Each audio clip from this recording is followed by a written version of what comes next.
سمرقند میں ایسی ماجبین رہتی ہے، ایسی خوبصورت کہ میں نے کبھی نہیں دیکھی۔ میں نے اس لڑکی کو کیا دیکھا، میرے دل کا عالم زیر و زبر ہو گیا۔ وہ حسن کی ملکہ تو میرے حرم سرائے میں ہونا چاہیے، لیکن وہ کسی کے گھر کے اندر ہے۔ ایک کام کرو، جتنی جلدی ہو سکے مجھے راحت پہنچاؤ، مجھے آرام پہنچاؤ، اور وہ لڑکی کو میرے حرم میں داخل کرنے کی کوشش کرو۔ بات یہ ہوتی ہے جب کسی کے پاس طاقت آ جائے، اقتدار آ جائے، مال آ جائے، تو لوگ یہ نہیں دیکھتے کہ اللہ کی فرما برداری ہے یا اللہ کی نافرمانی ہے۔ لوگ مخلوق کو خوش کرنے کے لیے خالق کو ناراض کرنے لگتے ہیں۔ آپ نے دیکھا ہوگا بادشاہوں کی چاپلوسیاں ہوتی ہے، سیاستدانوں کی چاپلوسیاں ہوتی ہے، مالداروں کی چاپلوسیاں ہوتی ہے۔ ایک جملہ یاد رکھنا، کسی مرد درویش، کسی مرد قلندر نے جملہ کہا تھا، مخلوق کو خوش کرنے کے لیے خالق کو کبھی ناراض نہ کرنا، اس لیے کہ خالق جس سے ناراض ہوتا ہے مخلوق اس سے کبھی راضی نہیں ہوتی۔ اس لیے مخلوق کو راضی کرنے والے اور خالق کو ناراض کرنے والے، ان کا حال یہ ہے وہ دنیا میں بھی نقصان اٹھاتے ہیں اور آخرت میں بھی نقصان اٹھاتے ہیں۔ جب اس کے وزیر کو پتا چلا کہ بادشاہ کو کوئی لڑکی پسند آ گئی، نشان لگا دیا گیا، تو وزیر نے کہا جہاں پناہ، ہم تو آپ کے لیے ایک لڑکی کیا ہے، یہ ماجبین کیا ہے، یہ خوبصورت لڑکی کیا ہے، ہم تو آسمان کے تارے بھی اگر آپ توڑ کر لانے کا حکم دیں تو آپ کے قدموں کی راہ گزر بنا دیں آسمان کے تاروں کو۔ چاپلوسیوں کی اس نے حد کی اور اس نے کہا آپ بتائیں تو صحیح کہ آخر وہ ماجبین ہے کس پردے میں چھپی ہوئی۔ اس نے بتایا فلاں فلاں مقام پر، فلاں فلاں علاقے میں نے اس کو گھر کا دروازہ بند کرتے دیکھا ہے۔ بس اتنا ہی تھا، ایسے میں جو ہے وہ بادشاہ کے کارندے اس کے دروازے پر پہنچے، دروازے پہ دستک ہوئی، دروازے پہ دستک ہونی تھی، دروازہ کھلا۔ ایک بوڑھا آدمی دروازہ کھولتا ہے اور اس کے بعد بادشاہ کے سپاہی کہتے ہیں ابھی اسی وقت آپ کو بادشاہ نے طلب کیا ہے اپنے محل میں اور اپنے دربار میں۔ اس کا پورا وجود کانپا۔ اس نے کہا ٹھیک ہے تم چلو، میں ابھی آیا۔ بادشاہ کا حکم تھا، بادشاہت تھی، بلایا گیا تھا۔ جیسے ہی وہ دروازہ بند کر کے اندر کی طرف آیا، چہرے کا رنگ فک ہو چکا تھا، چہرے کا رنگ اتر چکا تھا۔ خوبصورت سی مہجبین بھتیجی نے اپنے چچا سے پوچھا چچا آپ کا رنگ فک کیوں ہو گیا ہے، آپ کا رنگ کیوں اڑ گیا ہے؟ کہا بیٹی اس وقت بادشاہ نے مجھے اپنے دربار میں طلب کیا ہے۔ اس نے کہا ہائے اللہ یہ کیا ہو گیا؟ بادشاہوں کا طلب کرنا شر سے خالی نہیں ہوتا، لیکن چچا آپ اللہ اس کے رسول پہ بھروسہ کریں، جائیں اللہ خیر کا معاملہ کرے گا، میں آنے تک آپ کا انتظار کروں گی۔ اور بہادر جرأت مند بھتیجی نے دروازے تک اپنے چچا کو پہنچایا اور کہا اپنا خیال کرنا اور آپ جو ہے وہ بہت ہوشمندی کے ساتھ ہر سوال کا جواب دینا، میں آپ کو اللہ کے سپرد کرتی ہوں۔ بوڑھا جیسے ہی محل میں داخل ہوا کیا دیکھا، استقبال کے لیے لوگ قطار لگا کر کے کھڑے تھے۔ عجیب حال تھا، ایک غریب آدمی، ایک گمنام آدمی، اور اس کے لیے اتنا اعزاز، اتنا اکرام، اس طریقے سے خسروانہ انداز۔ اور پھر جیسے ہی وہ بوڑھا اندر داخل ہوا اس کو ایک سونے کے تخت پر بٹھا دیا گیا۔ حیرت میں وہ ڈوبا جا رہا تھا کہ میں گمنام سا انسان ہوں، سمرقند میرا وطن نہیں، میں خراسان کا رہنے والا ہوں، سمرقند میں مجھے کوئی پہچانتا نہیں، بڑھاپے کی وجہ سے کوئی کاروبار کر نہیں سکتا، اس لیے میں غربت اور گمنامی کی زندگی میں جی رہا ہوں، میرے ساتھ یہ انداز کیوں ہو رہا ہے؟ بہرحال حیرت و استجاب میں وہ ڈوبتا ہی جا رہا تھا کہ ایسے میں وزیر کی زبان کو جنبش ہوتی ہے اور وزیر کہتا ہے کہ آپ کا تقدیر کا ستارہ اوج ثریا پر ہے، آپ کے تقدیر کا ستارہ بہت بلند ہے، اور بادشاہ سلامت نے یہ فیصلہ کیا ہے کہ آپ کی بھتیجی کو سمرقند کی ملکہ بنایا جائے۔ آپ کی یہ خوبصورت بھتیجی کسی غریب کے جھوپڑے میں رہنے کی بجائے یہ سمرقند کے بادشاہ کے محل کی زینت بنے گی اور وہ یہاں رہے گی۔ جیسی بوڑھے نے یہ سنا، سننے کے بعد اس کے کلیجے پہ بجلی گری، اس لیے کہ شریف لوگ محل نہیں دیکھا کرتے، بیٹیوں کے لیے شریف رشتے دیکھا کرتے ہیں۔ اس کے کلیجے پہ بجلی کا گرنا تھا، ہونٹ کانپ گئے، آواز رندھیا گئی، آواز حلق میں پھنس گئی اور ہمت کرتے ہوئے اپنے پورے وجود کو سنبھالتے ہوئے اس بوڑھے نے کہا بادشاہ سلامت، آپ کے جو انعامات احسانات ہم جیسے غریبوں کے ساتھ ہے، اس بوجھ تلے ہماری گردن ہمیشہ جھکی رہے گی۔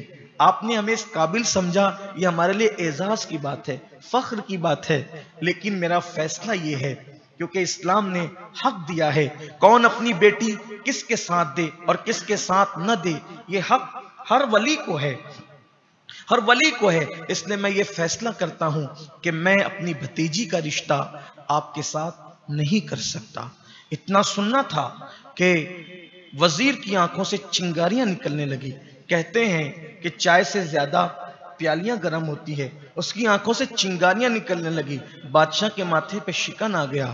اور پھر وزیر نے کہا اگر سیدھے سے اپنی بھتیجی کو دلہن بنا کر سمرقند کے محل میں نہ بھیجو گے تو ہم پھر اس کو اٹھا کر کے لائیں گے اور پھر راتوں رات ہم بادشاہ کے حرم میں داخل کر لیں گے۔ حالات کی نزاکت کو سامنے رکھتے ہوئے بوڑھے نے کہا وزیر، میں نے جو کچھ کہا وہ میرے ضمیر کی آواز تھی، لیکن اگر آپ لوگ بضد ہیں تو پھر میں اپنی بھتیجی کو دلہن بنانے کے لیے تیار ہوں اور بادشاہ کے نکاح میں دینے کے لیے تیار ہوں، لیکن اغوا نہ کیا جائے، عزت سے میرے گھر سے میری بھتیجی کی ڈولی اٹھے گی۔ یہ کہہ کر وہ اٹھ کر کے نکل آیا۔ وزیر کا غصہ ٹھنڈا ہو گیا، بادشاہ کے ماتھے کا شکن ختم ہو گیا۔ جیسے ہی گھر آیا اب حالات ایسے تھے یوں لگتا تھا جیسے اس بوڑھے کے وجود سے کسی نے مکمل خون نچوڑ لیا ہو۔ بھتیجی نے چچا کے قدموں کی آہٹ سنی اور آہٹ سننے کے بعد فوراً دروازہ کھول دیا، چچا کو آتے دیکھا۔ چچا کیا بات تھی؟ انہوں نے پوری داستان کہہ سنائی۔ بھتیجی نے کہا چچا آپ اگر وعدہ کر چکے ہیں تو میں آپ کی خوشی کے لیے زندہ درگور ہونے کے لیے تیار ہوں، ایک بادشاہ سے شادی کی کیا بات ہے؟ اور پھر اس کے بعد اس نے کہا آپ مدینے کے تاجدار کو یاد کریں، اللہ سے مدد طلب کریں اور میرے لیے فوری طور پر جو مہلت انہوں نے دی ہے اس کے مطابق نکاح اور شادی کا انتظام کریں۔ شادی کی تیاریاں زوروں پہ تھی، شادی ہونے کا دن آیا اور پھر اس کے بعد پورا سمرقند سج گیا، پالکی میں دلہن کو سوار کر دیا گیا۔ پالکی کیا اٹھ رہی تھی، ایسا لگتا تھا جیسے زندہ بیٹی کا جنازہ اٹھ رہا ہو، اور حالت غیر تھی، لیکن چلتے چلتے اس بچی نے اپنے چچا سے کہا تھا چچا انتظار کرنا، اس لیے کہ میرا اللہ عدل والا ہے، وہ ہمیں بہت جلدی ملائے گا۔ ظلم کا انجام بہت دن تک کے جو ہے وہ ظلم اپنے انتہا کو پہنچتا ہے اور اس کے بعد پھر وہ ختم ہو جاتا ہے۔ اتنے پرعزم لہجے میں وہ بیٹی اپنے چچا سے بات کر رہی تھی، بالآخر ڈولی وہاں پہنچ گئی۔ ڈولی کا پہنچنا تھا، پھر بادشاہ سرمستیوں میں مصروف ہو گیا اور پھر حالات یہ تھے، ایسا لگتا تھا کہ جیسے اللہ اکبر، اتنی خوبصورت وہ محجبین تھی۔ شادی کی پہلی رات میں جب حجرہ عروسی کے اندر اس خاتون کو، اس نوخیز لڑکی کو، دوشیزہ کو پیش کیا گیا، بادشاہ نے اپنا قیمتی تاج اتار کے اس کے سر پہ رکھا، ایسا لگتا تھا کہ جیسے بادشاہ کے محل میں کوئی چاند اتر آیا ہو، یوں لگتا تھا جیسے لالا کے پھول نے ابھی کسی تالاب کے اندر جو ہے وہ کھلنے کا ارادہ کیا ہو، یا یوں لگتا تھا جیسے چاندنی رات کے اندر اللہ اکبر کوئی گلاب کھلایا ہو۔ یہ کیفیت تھی، ایک عجیب حسن کا معاملہ تھا، ایک عجیب خوبصورتی کا معاملہ تھا۔ بادشاہ نے اس کو دلہن بنا کر کے رکھا، بڑی سرمستیاں کی، بڑے عیش کیے، بڑی عیاشیاں کی۔ وہ لڑکی خوش تو نہ تھی، اس لیے کہ اس کی خوشی سے وہ شادی نہیں ہوئی تھی، اس کی خوشی سے وہ نکاح نہیں ہوا تھا۔ وہ روزانہ راتوں کو روتی تھی، فریاد کرتی تھی۔ وجہ یہ تھی کہ وہ اپنے علم و یقین کے اعتبار سے ایک باپ کی یتیم بیٹی تھی، ماں بھی انتقال کر چکی تھی اور اس کے علم و یقین کے اعتبار سے اس کا باپ بھی انتقال کر چکا تھا، اور پھر وہ چچا کے ساتھ سمرقند میں رہتی تھی اور وہ روزانہ رو رو کر کے راتوں کو دعائیں کرتی تھی، اللہ نجات کی کوئی راہیں پیدا فرما، اللہ نجات کا کوئی انتظام فرما۔ ایسے میں 6 مہینے گزرنے کو آئے تھے، 6 مہینے گزرنے لگے تھے۔ بادشاہ کا حال یہ تھا کہ ایک لمحہ بھی اس کے بغیر نہیں رہتا، ہر وقت اسے ساتھ رکھتا، تخت پہ ساتھ بٹھاتا، اس کی ہر خواہش کا احترام کرتا، حالانکہ وہ کوئی خواہش کرتی بھی نہ تھی، اس لیے کہ وہ بجھی بجھی رہتی تھی، لیکن بادشاہ کا حال ایسے تھا جیسے بھورا کلیوں کے بغیر نہیں رہتا، جیسے تتلیاں باغوں کے بغیر نہیں رہتی، جیسے پھول کے بغیر خوشبو کا تصور نہیں ہوتا، جیسے مچھلی کو پانی کے بغیر نہیں رکھا جا سکتا تھا، یہی حال بادشاہ کا تھا۔ مثال دی جاتی تھی بادشاہ کتنا بیوی سے پیار کرتا ہے، محبت کرتا ہے، لیکن جیسے ہی 6 مہینے آئے اب وہ محبتیں، وہ سرمستیاں، وہ محبتوں کی انگڑائیاں، وہ محبتوں کا باغپن دھیرے دھیرے رخصت ہونے لگا۔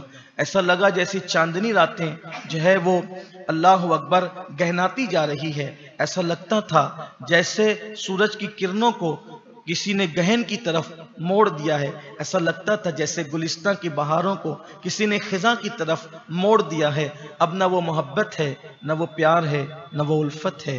ایک دن بات سامنے آئی، آج بادشاہ کچھ دن کے لیے شکار کے لیے روانہ ہوں گے۔ ایسے میں ایک کنیز آتی ہے اور آنے کے بعد اس 6 مہینے کی نئی نویلی دلہن کے سامنے ایک بات رکھتی ہے، بی بی جی میں دیکھتی ہوں کہ آپ راتوں کو عبادت کرتی ہے، آپ تہجد پڑھتی ہے، آپ دعائیں مانگتی ہے، روتے روتے آپ کے آنسو پوچھتے پوچھتے آپ کا آنچل بھیگ جاتا ہے، آپ کے تقوی، آپ کی پرہیزگاری اور آپ کی خدا رسیدی کی بنیاد پر پورا محل آپ کا معتقد ہو گیا ہے۔ ایک آپ کے اعتقاد کی بنیاد پر میں محل کا ایک راز سربستہ آپ پر کھولنا چاہتی ہوں۔ میں بادشاہ کی بڑی چہیتی کنیز ہوں اور یہ بات محل میں میرے سوا کسی کو نہیں پتا ہے۔ آپ جانتی ہیں کہ آپ سے پہلے بھی بادشاہ کی بیویاں ہوئی ہے، لیکن ان کا انجام کیا ہوا آپ کو پتا ہے؟ جب بھی بادشاہ کا دل بھر جاتا ہے تو وہ ان کو زندان میں ڈال دیتا ہے۔ ایک تہہ خانہ ہے، زندان ہے، قید خانہ ہے، وہاں پر ان کو ڈال دیا جاتا ہے۔ اس کے بعد کبھی وہ باہر نہیں آتی، پھر اس کے بعد کسی نئی لڑکی کا انتظام ہوتا ہے۔ مگر چونکہ آپ بہت متقی ہے، پرہیزگار ہے، پارسا ہے، میرا دل چاہتا ہے کہ آپ ایک مرتبہ زندان کی سیر کریں، آپ اس قید خانے کی سیر کریں، اور چونکہ زندان میں میرا آنا جانا ہے، قید خانے میں میرا آنا جانا ہے، تو وہاں ایک لڑکی ہے جو آپ کی ہم شکل ہے، اور اس نے جب سے سنا ہے کہ آپ آئی ہیں اس محل کے اندر تو وہ آپ کو یاد کرتی ہے، آپ کے لیے روتی ہے، آپ کے لیے آؤں فگاں کرتی ہے۔ پتہ نہیں کیسے اس کو پتا چلا اور اس سے آپ کا رشتہ کیا ہے۔ بی بی آپ زندان کی سیر کرنا پسند کرے گی؟ اس نے کہا اگر میں کسی کے دکھ کا مداوع کر سکوں تو انسان کے دکھوں میں کام آنا اس سے بڑھ کر کیا عبادت ہو سکتی ہے، میں بالکل زندان کی سیر کے لیے تیار ہوں۔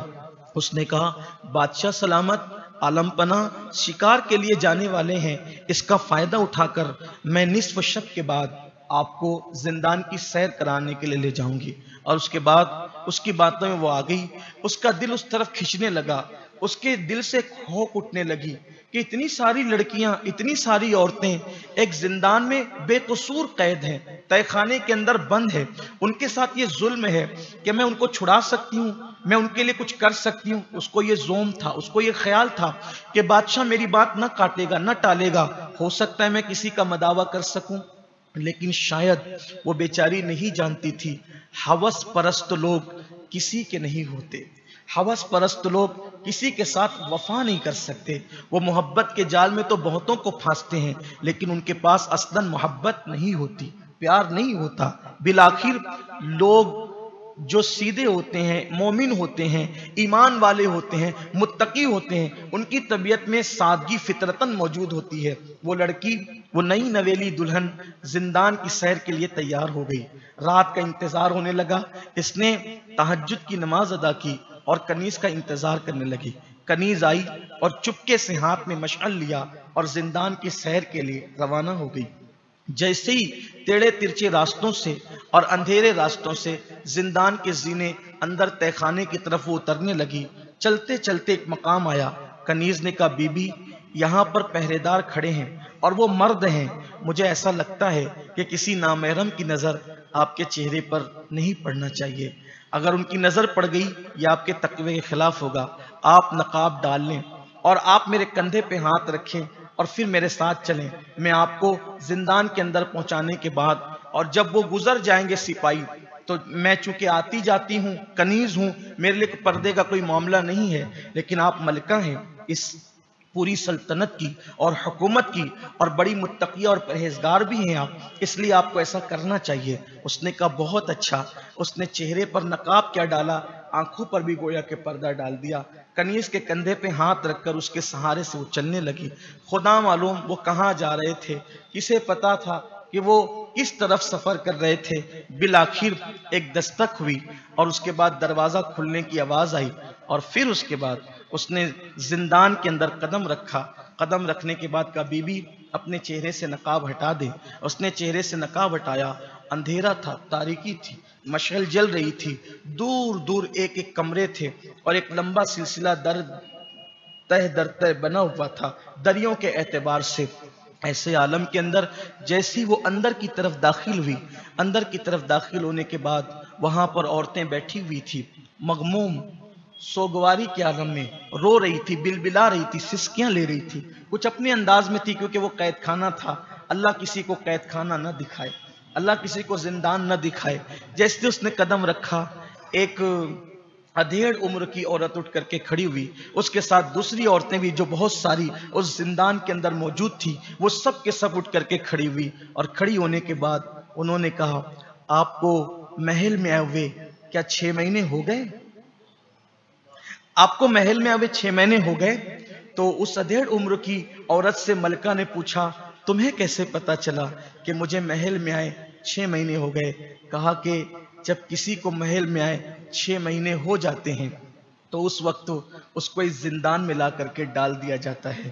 اس نے کہا مگر میں تو ملکہ ہوں، اور میں زندان کی سیر کے لیے آئی ہوں، اور میں تمہاری مدد کے لیے آئی ہوں، میں تمہاری بپتا سننے کے لیے آئی ہوں، میں تمہارے حالات جاننے کے لیے آئی ہوں، تاکہ میں تمہاری مدد کا انتظام کر سکوں۔ مجھے یہاں ایک کنیز نے لائی ہے، وہ میرے تقوی پر، میری پرہیزگاری پر بڑی عقیدت مند ہو گئی تھی۔ کہا وہ حرافہ، وہ ظالم سب کے ساتھ ایسے ہی کرتی ہے، اور سب کو اسی طرح ورگلا کے لاتی ہے، اور جیسے ہی وہ خاتون زندان میں قدم رکھتی ہے وہ غائب ہو جاتی ہے۔ بس جیسے یہ سنا کہ وہ غائب ہو جاتی ہے، اس نے پیچھے مڑ کر کے دیکھا، زندان کا دروازہ بند ہو چکا تھا، اور وہ کنیز بھی وہاں سے غائب ہو چکی تھی۔ انجام کی پرواہ کرتے ہوئے اس کی تو چیخ نکل گئی، اور اس نے سوچا کہ میرے ساتھ یہ ہوا، ملکہ بنا کر میرے ساتھ یہ ہوا، میں نے سوچا بھی نہیں تھا میرے ساتھ اتنا بڑا دھوکہ ہوا۔ اس نے چیخ ماری، زمین پہ گری، بے ہوش ہو گئی، اس کو ہوش نہ رہا، بے ہوش ہو گئی۔ زندان کی قیدی عورتوں نے اس کے چہرے پہ پانی چھڑکا، پانی چھڑکنے کے بعد اس سے کہا ملکہ بی بی جان نہ کھپاؤ، اب تمہارا مقدر یہی زندان ہے، تم سے پہلے ہمارے ساتھ بھی ایسا ہی تھا، دیکھو ہمارا حسن، ہماری خوبصورتی، ہماری رعنائیاں نچوڑ لی گئی اور لا کر کے زندان میں رکھ دیا گیا۔ آپ کو 6 مہینے ہو گئے، آپ کو بھی زندان تک پہنچا دیا گیا، اور اب کسی دوسری کا انتظام کیا جا چکا ہوگا۔ ہوس پرست بادشاہ اور نفس پرست بادشاہ کا معمول یہی ہے کہ وہ 6 مہینے سے زیادہ کسی کو اپنے ساتھ نہیں رکھتا۔ بی بی دکھ نہ کرو، غم نہ کرو، اسی زندان میں اب ہمارے ساتھ تم نے اپنی زندگی کو گزارنا ہے۔ سب اپنے اپنے حالات شیئر کر رہے تھے، بتا رہے تھے۔ ایسے میں پھر اسی ادھیڑ عمر کی خاتون نے کہا بی بی اگر آپ چاہیں تو میں آپ کو زندان کی سیر کرا کے لاؤں، یہاں کتنی خواتین ہیں ان کے حالات آپ کو بتاؤں، اب آپ میرے ساتھ زندان کی سیر کریں، اگر آپ چلیں گی ملیں گی لوگوں سے، خواتین سے، ان لڑکیوں سے، دیکھنا ان کا حسن کیا ہے، خوبصورتی کیا ہے، اور پھر ان کے حالات سننا کس طریقے سے ان کو یہاں لایا گیا ہے۔ اس نے کہا اگر آپ میرے ساتھ چلیں گی تو آپ کا دل بھی بہل جائے گا، اور اب رہنا تو ہمیں یہی ہے، دل بہلانے کی کوشش کرو۔ اس نے سوچا، ملکہ نے سوچا ٹھیک ہے چلتے ہیں۔ چلتے چلتے کبھی اس سے ملے، کبھی اس سے ملے، کبھی اس سے ملے، آگے بڑھے۔ جو آخری کمرہ تھا اس کمرے کے اندر کسی کی سسکیوں کی آواز آ رہی تھی، اور ادھر ملکہ کا دل کھچ رہا تھا، کوئی رو رہا تھا، فریاد کرنے والا فریاد کر رہا تھا، اور سسکیوں کی آواز تھی، دل ادھر کھچ رہا تھا۔ ایسے میں ملکہ نے کہا ادھر یہ کون ہے؟ ایسا لگتا ہے یہ کوئی اللہ والی ہے، اس کی طرف میرا دل مائل ہوتا ہے، اس کی طرف میرا دل کھنچتا ہے، کیا کچھ دیر میں یہاں رک سکتی ہوں؟ ادھیڑ عمر کی عورت نے کہا زندان تو ہمارے ہی لیے ہے، آپ جتنا چاہیں یہاں رک سکتی ہے۔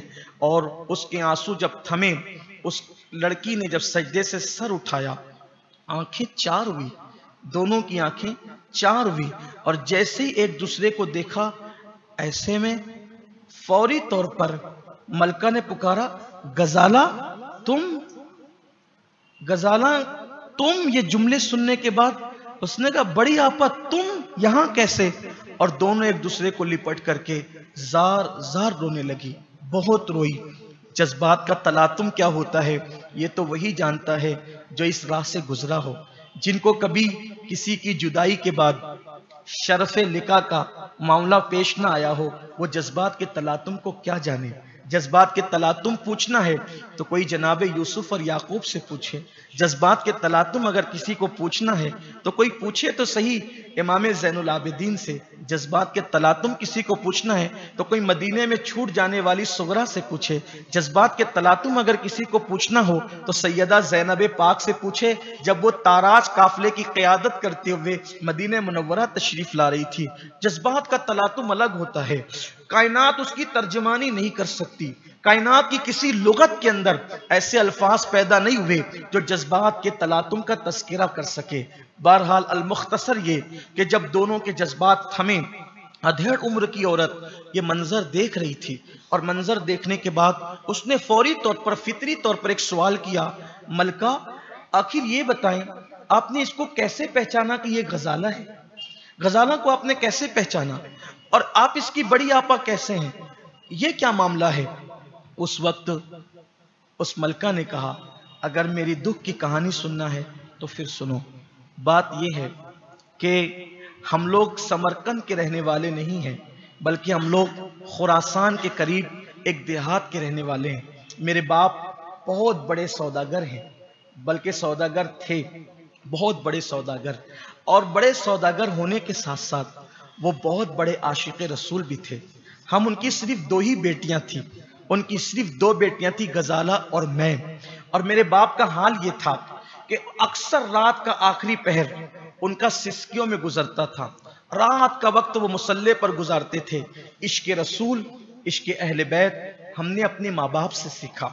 میرے باپ کا حال یہ تھا کہ جب عشاء کی نماز کے بعد وہ مجھ سے اور غزالہ سے کہتے کہ قصیدہ بردہ پڑھو، ہم قصیدہ بردہ کا پہلا مصرع چھیڑتے اور ان کی آنکھوں سے آنسو جاری ہو جاتے، اور وہ سسکیاں لے لے کر ایسے روتے، ہمیں یوں لگتا کہ جیسے دشت و جبل کی ساری جو ہے وہ دوریاں ختم ہو چکی ہیں، مسافتیں ختم ہو چکی ہے، اور ہم مدینے کی سنہری جالیوں کے سامنے کھڑے ہیں۔ اور جب ہم دونوں بہنیں مل کے قصیدہ بردہ پڑھ لیتی اور ہمارے باپ کی داڑھی آنسوؤں سے تر ہو جاتی، قصیدے کے اختتام پر میرے والد کھڑے ہو جاتے اور مدینہ منورہ کی طرف رخ کر کے درود و سلام پڑھتے۔ وہ عجیب سا منظر ہوتا۔ ہمارے گھر میں عشق رسول کا یہ ماحول تھا۔ ظاہر سی بات ہے بڑے تاجر بھی تھے، ماں کے حوالے سے تو ہم دونوں بہنیں بچپن ہی میں یتیم ہو گئے تھے، لیکن باپ کی شفقتیں، باپ کا پیار، باپ کی تربیتیں، باپ نے عشق رسول اور عشق اہل بیت میں ہمیں ایسا رنگ دیا تھا کہ اب ہماری طبیعت بھی باپ کی طرح ڈھل گئی تھی۔ ایسے میں میرے والد کا ایک خواب تھا کہ اللہ نے مال و دولت دیا ہے، میں خراسان سے سفر کر کے حج کے لیے روانہ ہو جاؤں گا، حج کے بعد روضہ رسول کی حاضری کے لیے جاؤں گا، اور دل کی تمنا، دل کی کلیاں جو مرجھائے ہوئی ہے وہ کھل جائے گی۔ میرے والد کے حج کو جانے کا اعلان جیسی لوگوں کو پتا چلا، معتقدین، متوسلین، ماننے والوں کا تانتا بن گیا اور لوگ جانے کے لیے تیار ہو گئے۔ بالآخر حج کی تیاریاں شروع ہوئی اور وہ شام بھی آ گئی، آخری شام، جس کے بعد صبح کو قافلہ روانہ ہونا تھا۔ میرے والد اکثر کہتے تھے کہ میں غزالہ کی پیشانی میں وہ نور دیکھتا ہوں، مجھے ایسا لگتا ہے یہ بچی میرے لیے ذریعہ نجات ہے اور یہ اللہ والی بیٹی ہے میری۔ اکثر وہ غزالہ کی بڑی تعریف کرتے تھے، غزالہ سے بڑے مانوس تھے، غزالہ سے بڑی محبت تھی۔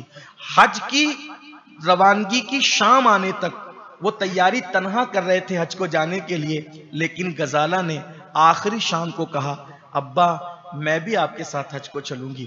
بیٹی کی ضد کو وہ توڑ نہ سکے اور راتوں رات غزالہ کی بھی تیاری ہو گئی، اور پھر وہ صبح آئی کہ باپ اور بیٹی پورے قافلے کے ساتھ حج کے لیے روانہ ہو گئے۔ میں دور تک اس گرد و غبار کو دیکھتی رہی اور اس کے بعد پھر جو ہے میں روتی ہوئی اپنے گھر میں صبر کر کے بیٹھ گئی. چونکہ میں اکیلی تھی، میرے والد نے مجھے چچا کے سپرد کر دیا، میرے حج سے آنے تک تم اپنے چچا کے ساتھ رہنا. پھر یہی ہوا، اطلاعات آتی رہی، قافلہ آ رہا ہے، قافلہ آ رہا ہے، 8 دن میں قافلہ آئے گا، 6 دن میں قافلہ آئے گا. حتیٰ کہ قافلے کے آنے کی اطلاعات جب شروع ہوئی، میں نے گھر سجایا، اپنے باپ کی بیٹھک سجائی، اور میں گھڑیاں گنتی تھی میری غزالہ اور میرے والد کب آئیں گے اور میں ان کا استقبال کروں گی. بالآخر اطلاع ہوئی قافلہ کل آ رہا ہے، قافلہ صبح آ رہا ہے. اور ایسا ہی ہوا، جب قافلہ صبح کو خراسان کے علاقے میں اس دیہات میں داخل ہوا، سارے حاجی تو آ گئے، لیکن کسی نے آ کر مجھے اطلاع کی، اللہ تمہیں صبر عطا کرے، جب ہم حج سے واپس آ رہے تھے ڈاکوؤں نے تمہارے باپ کو اور غزالہ کو شہید کر دیا. سفر حج میں تمہارے والد اور تمہاری بہن شہید ہو گئی. اب حالات یہ تھے، ایسا لگا جیسے دل پر بجلی سی گری، لیکن صبر کے سوا چارہ کیا تھا؟ کچھ نہیں. ایسے میں پھر میں صبر کرتی رہی. میرے چچا بھائی کے انتقال کے بعد اتنے مایوس ہوئے کہ پھر وہ خراسان کو چھوڑ کر کے سمرقند آ گئے.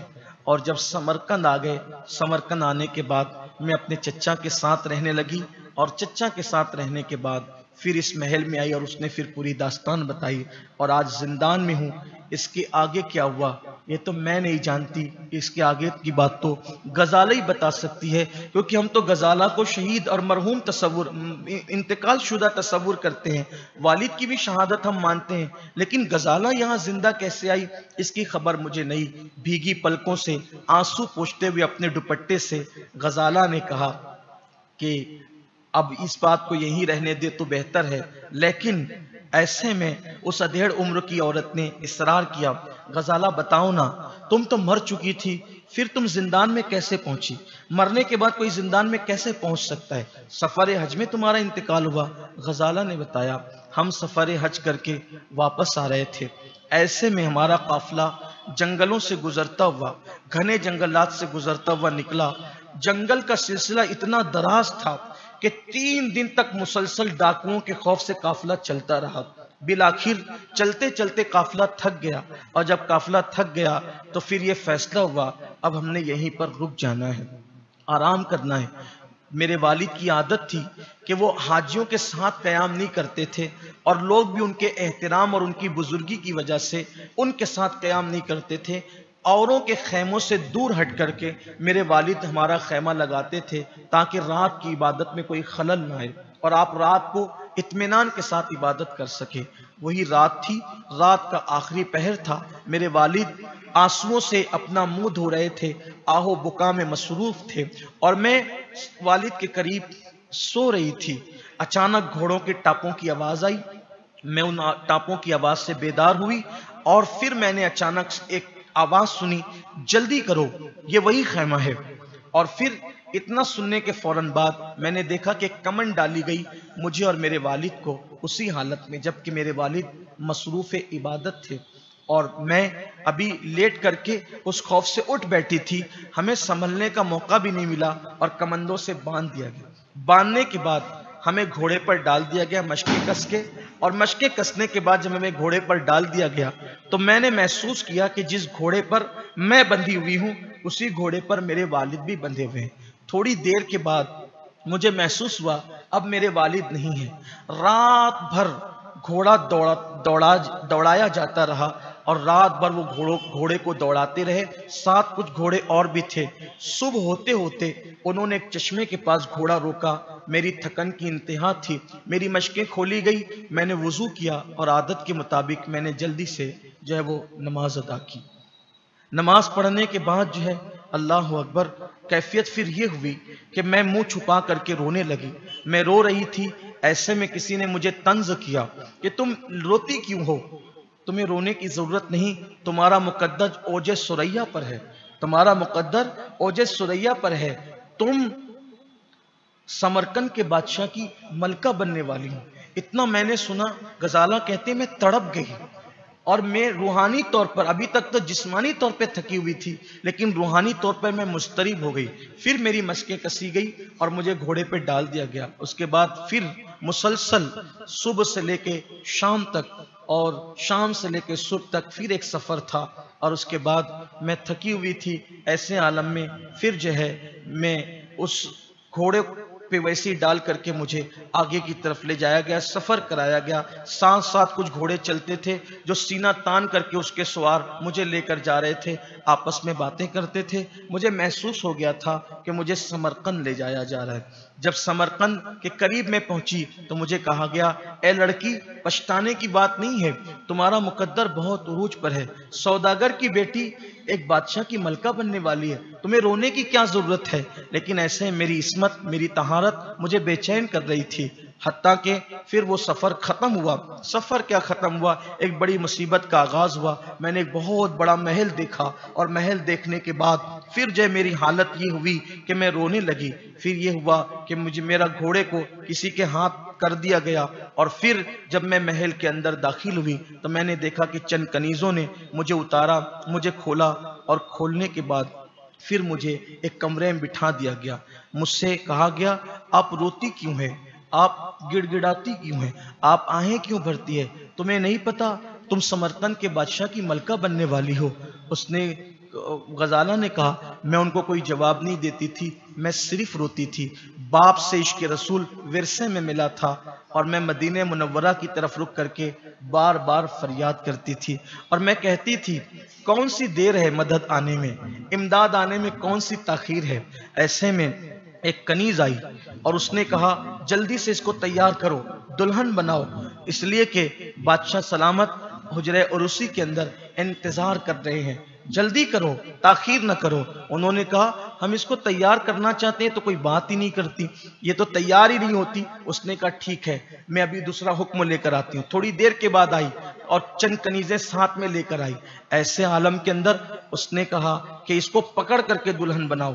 چاروں طرف سے مجھے پکڑ لیا گیا، میرے کپڑے نکال لیے گئے، زبردستی مجھے دلہن بنایا گیا، اور اس کے بعد میں دل ہی دل میں کہہ رہی تھی، آخر میرے ناموس کا سودا ہو رہا ہے، اور مدینے سے کوئی مدد نہیں آتی، اللہ کی طرف سے کوئی امداد نہیں اترتی۔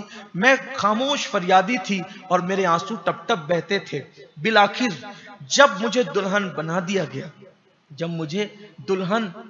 دیا گیا، ایسے عالم کے اندر میں چیخ پڑی، اور چیخنے کے بعد میری حالت یہ ہوئی کہ میں سوچ رہی تھی کہ کہیں ایسا تو نہیں کہ جو غیبی امداد کی داستان، ایک منزل آتی انسان کی زندگی میں، اللہ نہ کرے کسی کی زندگی میں آئے۔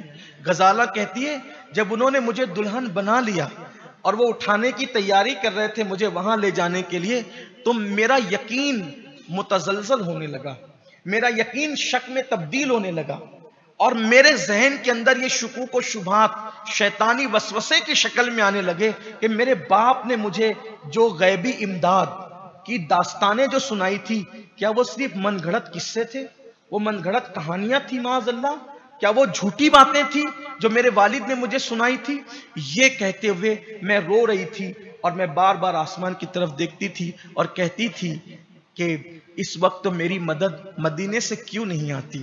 احکم الحاکمین کے محبوب کی طرف سے میری امداد کیوں نہیں ہوتی؟ کیوں نہیں آسمان سے مدد نازل ہوتی ہے؟ کیا غیبی امداد کی داستان ایسے فرضی ہوا کرتی ہے؟ میں یہی سوچ رہی تھی۔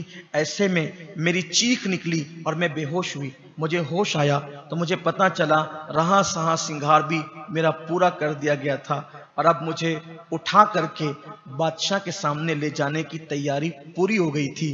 ایسے میں بے ساختہ میری زبان سے چیخ نکلی، یا رسول اللہ، فاطمہ کا واسطہ میری عزت بچا لیجئے۔ بس جیسی میری زبان سے یہ چیخ نکلنا تھی، یا رسول اللہ، فاطمہ کا واسطہ میری آبرو بچا لیجئے، ایسے میں کہ مجھے نہیں پتا چلا کہ کیا ہوا، اور محل کے اندر ایک ہنگامہ بپا ہوا۔ ہنگامہ کیا بپا ہوا؟ وہ کنیزوں نے مجھے چھوڑ دیا، میں جان نہ سکی کہ کیا ہوا۔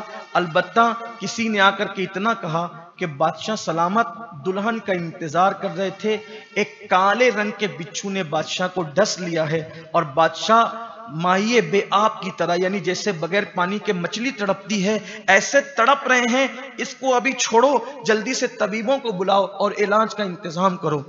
انہوں نے مجھے چھوڑ دیا۔ پورے محل کا نقشہ ہی بدل چکا تھا۔ ایک ہنگامہ آرائیاں تھی، ادھر ادھر دوڑ بھاگ تھی، لوگ مجھے بھول چکے تھے۔ ایسے میں دو کنیزیں بات کر رہی تھی کہ کالے رنگ کا بچھو بادشاہ کے محل میں کیسے آیا، اور حیرت تو یہ آیا کہاں سے اور ڈس کر کے کہاں غائب ہو گیا۔ بہت ڈھونڈا گیا لیکن وہ کسی کو ملا نہیں، اور رومی طبیب نے کہہ دیا ہے کہ بادشاہ گھنٹے 2 گھنٹے کا مہمان ہے، اب اس کے بعد بادشاہ بچے گا نہیں، بادشاہ مر جائے گا اور اس کو کوئی علاج نہیں کر سکتا۔ اس وقت تو غزالہ کہتی ہے پھر میرے یقین کی وہ متزلزل حالت پھر سے اپنے عروج کو پہنچنے لگی، اور میرا یقین معراج کی طرف جانے لگا۔ میں ایسا محسوس کر رہی تھی، میں نے وہیں پڑے پڑے سجدہ شکر ادا کیا، اور میں نے اللہ کی بارگاہ میں شکرانہ پیش کیا۔ ایسا لگتا تھا میری روح مچل مچل کر عرش اعظم پر جاتی اور بار بار لوٹ کر کے آتی ہے۔ یہ کیفیت میں اپنے اندر محسوس کر رہی تھی۔ میں نے اپنی آبرو کو بچنے کے لیے اور غیبی امداد آنے پر اللہ کا بے پناہ شکر ادا کیا۔ ایسے میں کئی دن گزرے بلکہ 6 مہینے گزر گئے۔ 6 مہینے کا عرصہ بیتا اور اتنے میں بادشاہ جو ہے صحت مند نہ ہو سکا۔ بالآخر میں نے 2 ایرانی کنیزوں کو یہ کہتے سنا ہے کہ ایران کے ہی طبیب نے ٹھیک کیا ہے، باقی سب تو ناکام ہو گئے تھے، اور بادشاہ سلامت جلد و غسل صحت کرنے والے ہیں۔ اور یہ بھی سنا ہے کہ بادشاہ غسل صحت کریں گے تو اسی رات کو غزالہ نام کی لڑکی بادشاہ کے ساتھ رات شباشی کے لیے پیش کی جائے گی۔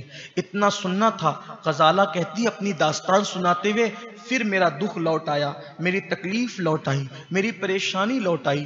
البتہ پھر یہ ہوا میں پھر فریادی ہو گئی، میں پھر امداد کی طالب ہو گئی۔ ایسے میں پھر جب غسل صحت کا دن آیا، تیاریاں شروع ہو گئی۔ اب میری تکلیف بڑھتی جاتی، میرا کرب بڑھتا جاتا، میرا اضطراب بڑھتا جاتا، لیکن اب میں یقین کے اعتبار سے متزلزل نہیں تھی، اب میرا یقین پختہ ہو چکا تھا۔ مدینے کی امداد پر میرا یقین پہلے سے زیادہ مضبوط ہو چکا تھا۔ اللہ کی امداد پر، غیبی امداد پر مجھے یقین کامل ہو چکا تھا۔ میں پھر فریاد کر رہی تھی کہ اب کوئی سامان ہو جائے، اب کوئی مدد آ جائے، لیکن آج یہ تھا غسل صحت ہوا۔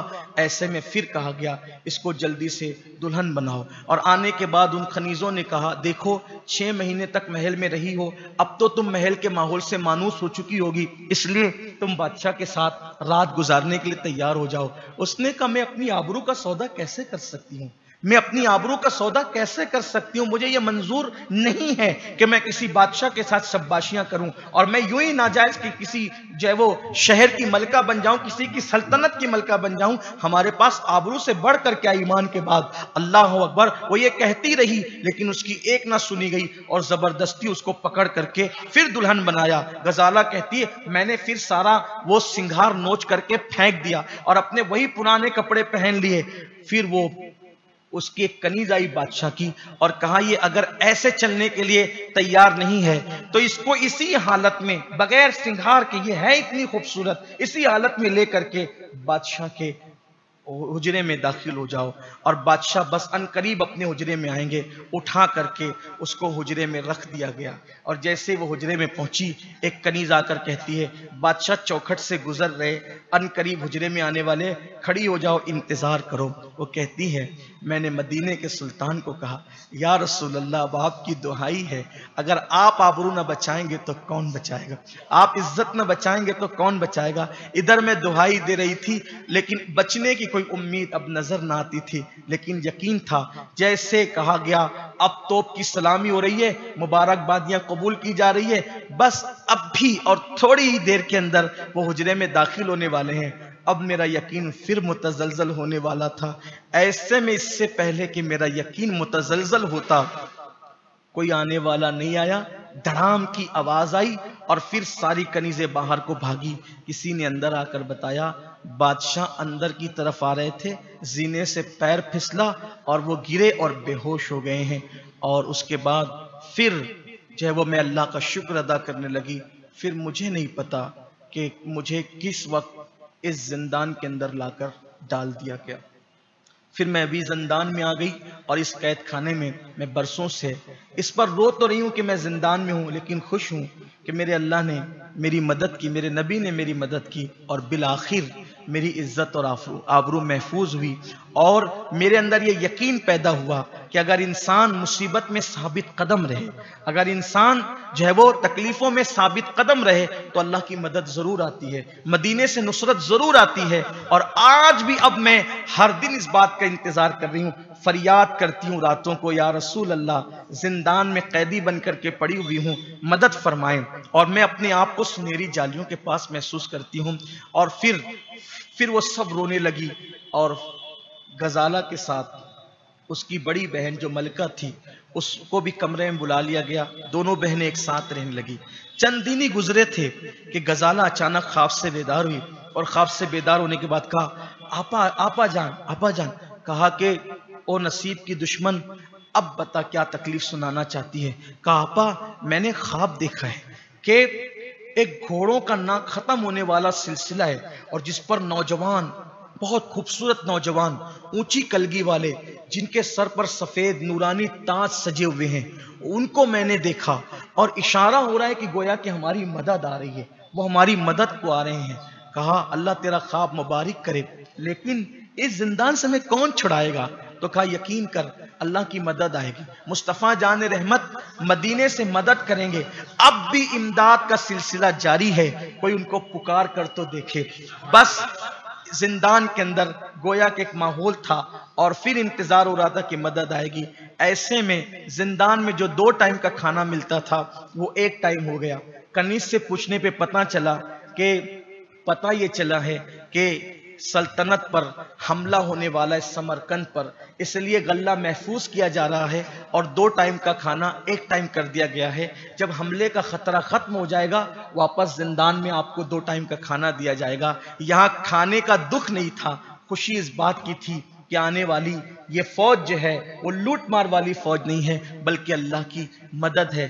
چند دن کے بعد ایک صبح ایسا ہوا کہ زندان کی دیواریں دہلنے لگی، اور زور زور سے گھوڑوں کے ہنہنانے کی آواز آنے لگی۔ ایک کنیز چیختی چلاتی آئی کہ شہر پر حملہ ہو گیا ہے، اور بہت بڑی فوج نے حملہ کر دیا ہے۔ اور اس کے بعد جیسے ہی غزالہ نے سنا، غزالہ ایک عاشق رسول، ایک بہادر پڑھی لکھی وہ لڑکی تھی، اس نے کہا آپا وہ لوگ آ گئے۔ زندان کے قیدیوں سے کہا اب تم قید نہیں رہو گی، وہ آ گئے جن کے لیے دعائیں کی جا رہی تھی، رات بھر سجدے کیے جا رہے تھے، مزگاں پر جن کو قیامت کے لیے آنسوؤں کے سوغات سجائی جا رہی تھی وہ آ گئے ہیں، یہ لوٹ مار والے لوگ نہیں ہیں۔ ایسے میں غزالہ نکلی، اب کوئی پہرے دار نہ تھا، ہڑبنگ مچی ہوئی تھی۔ غزالہ نے ایک دوپٹہ کمر میں باندھا، ایک سر پہ ڈالا، اور زندان سے مشکل سے نکلتے ہوئے وہ محل میں گئی۔ محل میں کیا دیکھا؟ کوئی کسی کو روکنے ٹوکنے والا نہیں، وہی جو کنیزیں چمچگیری کرتی تھی وہ سہمی کھڑی ہوئی تھی، اور حال یہ تھا کہ سپاہی حواس باختہ تھے، فصیل سے جو ہے وہ داخل ہو چکے تھے، وہ فوجی، دروازہ ٹوٹنے والا تھا، کھلنے والا تھا۔ ایسے میں اس نے کہا ذرا میں وہ اپنے خواب کی تعبیر بھی تو دیکھوں، وہ سفید تاج والے، سفید کلگی والے لوگ کون ہیں؟ اور وہ وہی لوگ ہیں۔ اس نے جیسی برج سے جھانک کر کے دیکھا تو کہا کہ ارے یہ وہی تو لوگ ہیں جن کو میں نے خواب میں دیکھا تھا، اور یہ مدد اور نصرت کے لیے بشارت دی گئی تھی۔ اس کے بعد غزالہ جو ہے وہ انتظار میں کھڑی ہو گئی۔ ایسے میں دروازہ ٹوٹا، اور دروازہ توڑنے کے بعد جب وہ بڑی فوج اندر کو داخل ہو گئی، اندر کو داخل ہوئی، ایک گرجدار آواز آئی، خبردار، محل کی کسی چیز کو ہاتھ نہ لگایا جائے، عورتوں کو نہ چھوا جائے، کنیزوں کو ہاتھ نہ لگایا جائے، کسی بھی چیز کو، صرف سپاہیوں کو پکڑو، اور اس ظالم و جابر بادشاہ کو پکڑو جس نے ہوس پرستی کی بنیاد پر اتنا خرابہ کیا اور نقصان کیا۔ غزالہ کو لگا ارے یہ آواز تو میری جانی پہچانی آواز ہے۔ پھر آواز آئی، خبردار، محل کی کسی چیز پر ہاتھ نہیں ڈالنا، عورتوں کو نہ چھونا، عورتوں کی حفاظت کرنا۔ ارے آواز تو یہ میرے ابا کی آواز ہے، لیکن ابا تو انتقال کر چکے ہیں، ابا تو شہید ہو چکے ہیں۔ قرآن میں کہ شہیدوں کو زندگی ملتی ہے، لیکن ایسی بھی کوئی زندگی؟ جیسی وجود کو دیکھا تو سامنے باپ تھے، اس کے والد تھے، وہی خراسان کا سوداگر جس کی یہ بیٹی تھی وہی تھا۔ باپ کو دیکھا، چہرہ چھپا لیا، مغالطہ تو نہیں ہو رہا ہے، آواز مشابہ ہو سکتی ہے، انداز بھی، چلنا بھی، چہرہ بھی، یہ کیسے ہو سکتا ہے؟ ایسے میں اس کو فوراً خیال آیا، جب میری ماں کا انتقال ہو رہا تھا بڑی آپا اور ہم دونوں بچیاں تھی. ماں نے انتقال کے وقت اپنی یاقوت کی، چونکہ سوداگر تھے، یاقوت کی انگوٹھی اتار کر نشانی کے طور پہ اپنے شوہر کی کانی انگلی میں پہنا دیا تھا. تو ابا ہمیشہ اس کو کانی انگلی میں پہنے رہے تھے اور وہ یاقوت کی انگوٹھی تھی. تو یہ ابا ہی ہیں، وہ انگوٹھی تو دیکھ لوں، کیونکہ ابا تو ہمارے علم اور ایقان میں انتقال کر چکے ہیں، شہید ہو چکے ہیں، ڈاکو نے قتل کر چکے ہیں. تو جیسے ہی وہ انتظار کر رہی تھی کہ وہ انگوٹھی دیکھے، وہ گرجتے ہوئے گیا اور جب واپس پلٹ کر آیا وہ انگوٹھی چمکی. چمکنے کے بعد غزالہ نے آواز لگائی ابا. جیسی آواز لگائی اس نے سوداگر نے پلٹ کر کے بیٹی لپٹا کر کے دونوں ایک دوسرے سے روتے رہے اور اس کے بعد کہا کہ ابا آپ یہاں کیسے؟ آپ تو شہید ہو چکے تھے. کہا بیٹی میں شہید نہیں ہوا تھا، انتقال نہیں ہوا تھا، مجھے میرے نبی کی مدد نے بچایا. لیکن یہ داستان بہت طویل داستان ہے بیٹی، یہ داستان بتانے کا وقت نہیں. اس وقت میری دو ذمہ داریاں بڑی ہے. ایک تو یہ کہ تمہاری بڑی بہن کو تلاش کر لوں، اور دوسرا اس ظالم بادشاہ کو میں جب تک کیفر کردار تک نہ پہنچاؤں گا اس وقت تک میں چین سے نہیں بیٹھ سکتا. مجھ پر کھانا پانی حرام ہے، میں کچھ نہیں کھاؤں گا، کچھ نہیں پیوں گا جب تک اس ظالم بادشاہ کو کیفر کردار تک نہ پہنچاؤں. تم تو مل گئی ہو بیٹی غزالہ، تمہاری بڑی بہن کو بھی ڈھونڈنا ہے. غزالہ نے کہا ابا وہ زندان میں ہے، اور بھی ساری قیدی عورتیں ہیں، تم زندان کا راستہ جانتی ہو؟ ہاں میں جانتی ہوں لیکن صحیح سے نہیں جانتی ہوں، کسی کنیز کو ساتھ لیتی ہوں. کنیز کو ساتھ لیا، زندان میں گئی اور چلانے لگی آپا آپا ابا آ گئے، ابا انتقال شدہ نہیں ہے، وہ زندہ ہے. ملکہ ہنسنے لگی، یہ اس کا بچپنا ابھی تک نہیں گیا. جیسے زندان کا دروازہ کھلا اس کی بہن نے اپنے باپ کو دیکھا، لپٹ کر کے رونے لگی. وہ جذبات کا پھر وہی تلاطم تھا، ابا آپ تو انتقال کر چکے تھے، آپ یہاں کیسے؟ اور بیٹی یہ داستان بڑی طویل ہے، ابھی اس کو رہنے دو. اس کے بعد سب کو زندان سے باہر کیا اور کہا آج کے بعد تم سب آزاد ہو. تم پر جو ظلم کیا گیا تھا، ظالم طاغوت جو ہے اس وقت کیفر کردار کو پہنچنے کو ہے، وہ قیدی بنایا جا چکا ہے. اس کے ہاتھوں میں ہتھکڑیاں ہیں، اس کے پیروں میں بیڑیاں ہیں، جاؤ تم سب آزاد ہو. اور پھر کہا سب غلام آزاد ہیں، سب کنیزیں آزاد ہیں سوائے ان کنیزوں کے جو بادشاہ کی چمچا گیری اور دلالی کرتی تھی. اور اس کے بعد پھر بادشاہ کو پکڑ لیا گیا. آج سب خوش تھے کہ وہ سارے زندان کی قیدیاں آزاد ہو چکی تھی، ماحول آزاد تھا. سمرقند کے لوگ جو ڈرے اور سہمے ہوئے تھے، جب اللہ اکبر دوسری صبح نمودار ہوئی تو اس وقت بادشاہ کو ہتھکڑیاں پہنا کر اور اس کے پیروں میں بیڑیاں ڈال کر، اس کے گلے میں توق ڈال کر کے اس کو لا کر کے کھڑا کیا گیا اور سب کو کہا گیا. پھر اس سوداگر نے اعلان کیا لوگوں حاضرین سنو، دیکھو ظلم کا انجام کیا ہے، نفس پرستی کا انجام کیا ہے، عورت پرستی کا انجام کیا ہے، حسن پرستی کا انجام کیا ہے، اللہ کے ساتھ بغاوت کرنے کا انجام کیا ہے، دولت کی وجہ سے غرور کرنے کا انجام کیا ہے. دیکھ لو اپنے طاغوت کو. اور اب تم پر اس نے ظلم کیا، تمہاری بیٹیوں کے ساتھ اس نے بلاکاریاں کی، تمہاری بیٹیوں کی آبروئیں لوٹی، بغیر نکاح کے اتنے لوگوں کو اپنے حرم میں رکھا اور ان کو زندان میں ڈالا، انہیں قیدی بنایا. حسن پرستی کے لیے اس نے لوگوں کی عزت کی، آبرو کی پرواہ نہیں کی. آج تم اس کے منہ پہ تھوکنا چاہو تو تھوکو تاکہ لوگ اس کی ذلت دیکھیں. سب نے بیک آواز کر کے کہا اے اللہ کے بندے، اے مرد درویش، اللہ نے تجھے اس کے لیے سزا بنا کر بھیجا، اتنا ہی کافی ہے، تم خود اس کے لیے سزا مقرر کرو. اس نے کہا، سوداگر نے کہا میں گوشہ نشین درویش ہوں، میرا کام جنگ و جدال نہیں، لیکن اللہ نے اس کام کے لیے مجھے منتخب کیا.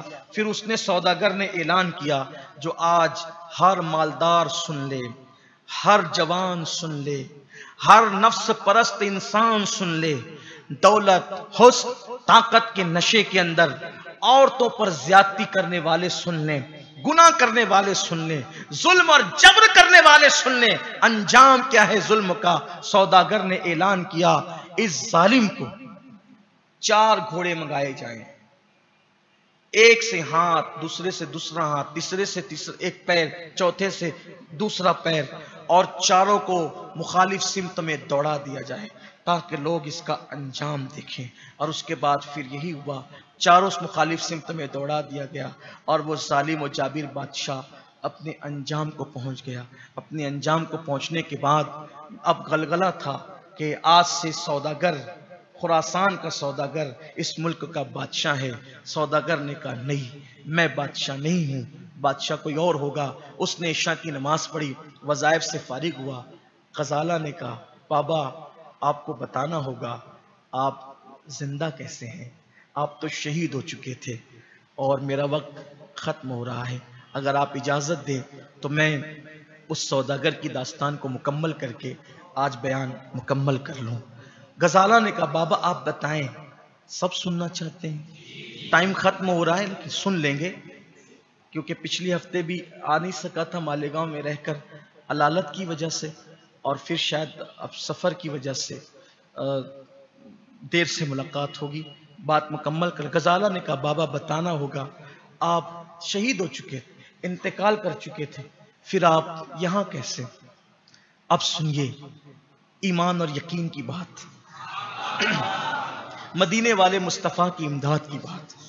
اہل عقل کہتے رہے کہ وہ تو مر کے مٹی میں مل گئے، لیکن اہل عشق کو آج بھی ان کی مدد آ رہی ہے، اہل عشق کے سامنے امداد کے قافلے آج بھی اتر رہے ہیں، اہل یقین کو آج بھی ان کی خیرات مل رہی ہے، اہل یقین آج بھی ان سے امداد طلب کر کے اپنی مرادیں پا رہے ہیں، من مانی مرادیں پا رہے ہیں۔ اللہ اکبر۔ پھر غزالہ کا باپ سوداگر خراسان کا کہتا ہے بیٹی غزالہ جب ہمیں قیدی بنا لیا گیا اور پتہ نہیں وہ تمہیں کہاں لے کر کے گئے، اس سے تو میں ناواقف تھا، میں سمجھا میری غزالہ شہید ہو گئی، لیکن انہوں نے پھر مجھے لے گئے اور ایک بہت بڑے پہاڑ پر لے جانے کے بعد مجھے وہاں سے انہوں نے کھائی میں پھینک دیا۔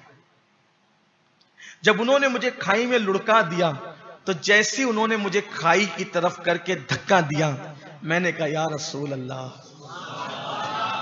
حضور میری مدد فرمائیں، اس وقت آپ کی امداد کے سوا کسی کی امداد نہیں آ سکتی ہے۔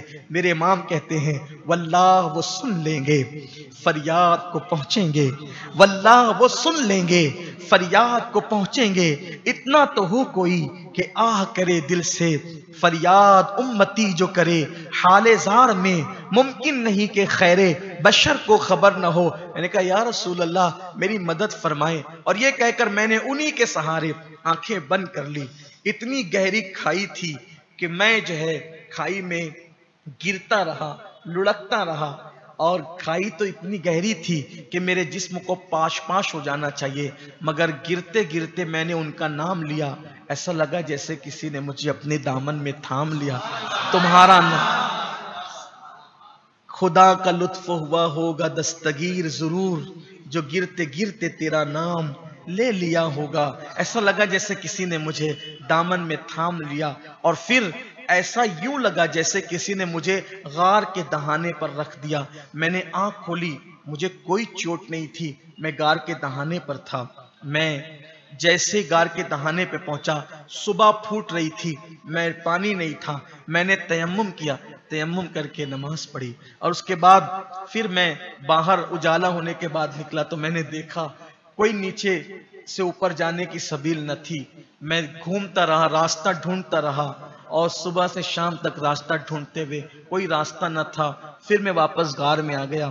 میں نے غار میں رہ کر ایسی تنہائی میں عبادت کی کہ زندگی میں عبادت کا وہ مزہ نہیں آیا جو اس غار کے اندر آیا۔ 1 دن 2 دن 3 دن 1 مہینہ پورا اس غار میں گزرا۔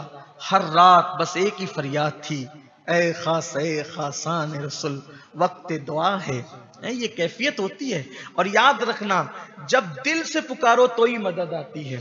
نکلنے کی کوئی امید نہ تھی، یہ 1 مہینہ گزر چکا تھا اسی غار میں، نہ پانی ہے نہ کھانا ہے، لیکن امداد اللہ اس کے رسول کی ہے۔